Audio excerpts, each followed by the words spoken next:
میرے باپ غوث اعظم نے دیا. اگر اسٹوڈنٹ اچھا ہو اور ٹیچر ہو تب نالج کا حال کیا ہوگا. لینے والا بھی گیان کا بھونگا ہو اور دینے والا بھی گیانی ہو تو کتنی مہربانی ہو.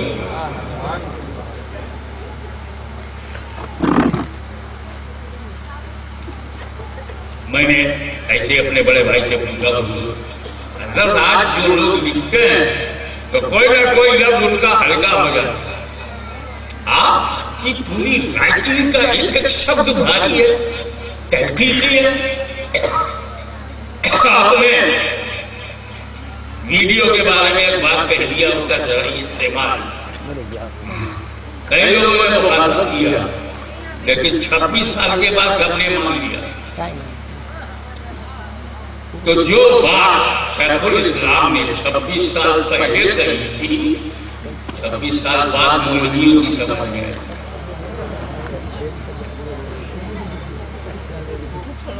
مگر تحریر نہیں بدلی, لوگوں کی رائے بدلی.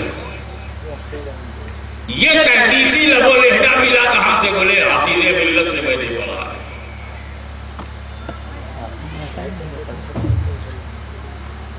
حجت الاسلام حامد رضا خان کے علم و فضل کے آگے جب ہم چمکتے ہوئے ان کو چمکتا ہوا دیکھے تو پوچھا بھائی مفتی اعظم ہند حجت الاسلام حامد رضا خان صاحب یہ علم مجھ کو اعلیٰ حضرت عظیم البرکت سے ملا, حافظ ملت کا مجھے قدم شریعت سے ملا. ایک بات بتاؤ, جس کو خواجہ غریب نواز پڑھا دے اجمیر والا پڑھانے والا ہو جائے تو پھر پڑھنے والا کیا ہو جائے.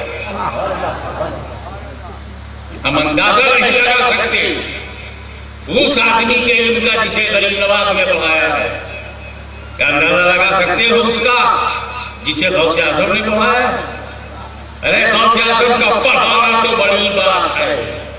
پڑھانا ٹائم لگتا ہے, پڑھانے میں مہینوں لگتے ہیں, پڑھانے میں برسوں لگتے ہیں. پڑھانا چھوڑ ایک نظر ڈال دے تو شور ولی بن جائے. اور وہ پڑھا دے تو کیا ہوگا, جب دیکھنے کا یہ عالم ہے تو پڑھانے کا عالم کیا ہوگا. اندازہ لگا سکتے ہو.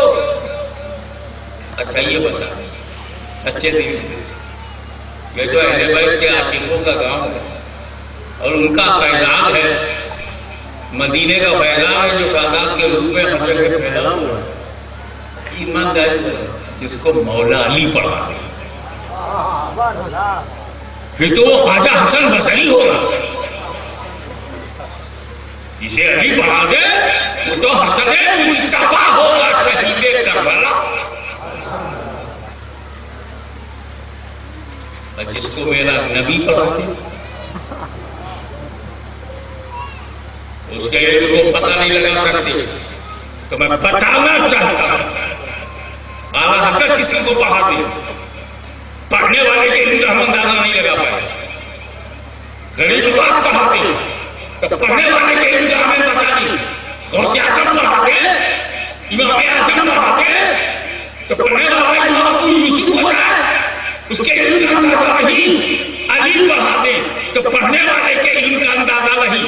نبی پڑھا دے تو پڑھنے والے کے علم کا اندازہ نہیں. تو رہے نادام میں اس رسول کے علم کو کیا بتاؤں جسے خدا نے پڑھایا.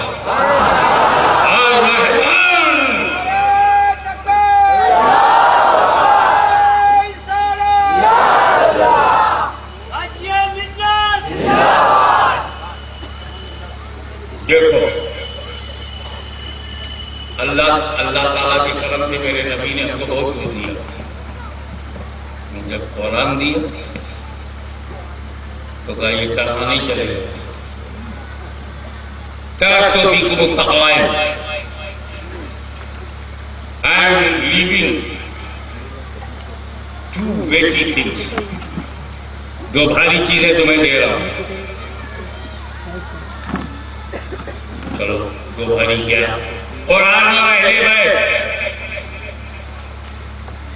اچھا پھر کیا ہوگا؟ دونوں کو مضبوطی سے پکڑو گے، ہرگز گمراہ نہیں ہوگے. بابا یہ گارنٹی تو میرے نبی نے کسی چیز میں نہیں دیا. حج کرو گے تو ہرگز گمراہ نہیں ہوگے. نہ جانے کتنے لاکھوں حاجی گمراہ ہیں اور حج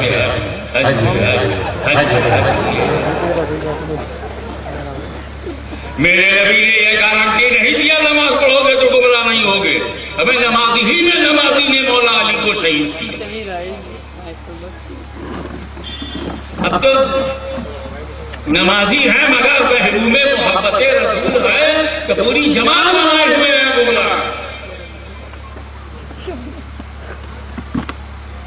یہ بھی نہیں میرے نبی نے کہا روزہ رکھو گے تو ہرگز گمراہ نہیں ہوگے.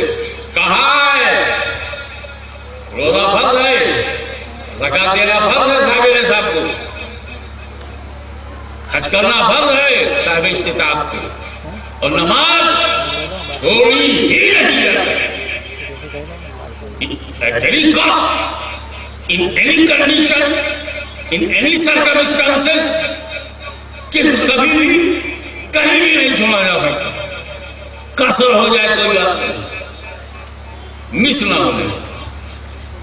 ایسی عبادت ہے بندے کو مولا سے بھی لاتی ہے، پردے کو ہٹاتی ہے، جلوہ کو دکھاتی ہے، رنگے توحید میں ڈبو دیتی ہے. نماز طالب کو مطلوب سے، نماز ساجد کو مسجود سے، نماز عابد کو معبود سے، نماز فرش والے کو نور السماوات والارض سے ملاتی ہے، جلوہ دکھاتی ہے.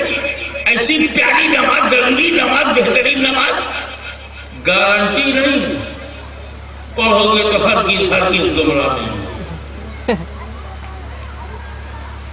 حضور کے زمانے میں بڑے نمازی تھے، کئی نمازی، کچھ نمازی جیسے حضور کا ویسا ہوا زکات دینے سے انکار کر دیا، ہوئے گمراہ کی نہیں ہوئے، نمازی گمراہ ہو رہے ہیں. لیکن میرے نبی نے جب اہل بیت کیا تو گارنٹی بھی دیا. اس لیے گجرات میں اگر کوئی گمراہ ملے تو سمجھ جانا یا تو قرآن اس نے چھوڑا ہے یا اہل بیت سے پنگا لیا. اب سوال یہ پیدا ہوتا ہے جو میں نے کل سرایا کی تقریر میں کہا تھا، اس سے آگے وہ تقریر جسے سنا اس کے آگے کی بات سنیں کہ قرآن کے ساتھ اہل بیت کیوں؟ اہل بیت ساتھی ہیں تو قرآن کے ساتھ ساتھی کیوں؟ نماز کے ساتھ ساتھی نہیں، روزے کے ساتھ نہیں، حج کے ساتھ نہیں، ایک قرآن کے ساتھ. سنو، قرآن خاموش کتاب، قرآن شانتی مدگرہ میں، قرآن منہ سے نہیں بولتا، قرآن بے نیاز کا کلام، اللہ کا کلام ہے. اللہ doesn't care anyone، Quran doesn't care anyone. اللہ کو کسی کی پرواہ نہیں ہے تو قرآن کو بھی کسی کی پرواہ نہیں. کب؟ جو چاہے قرآن کا غلط ترجمہ کرے، قرآن روکے گا نہیں. جو چاہے قرآن کی تفسیر غلط بیان کر دے، قرآن کچھ بولے گا نہیں. کبھی تو مارکیٹ میں غلط تفسیریں آ گئی، کبھی تو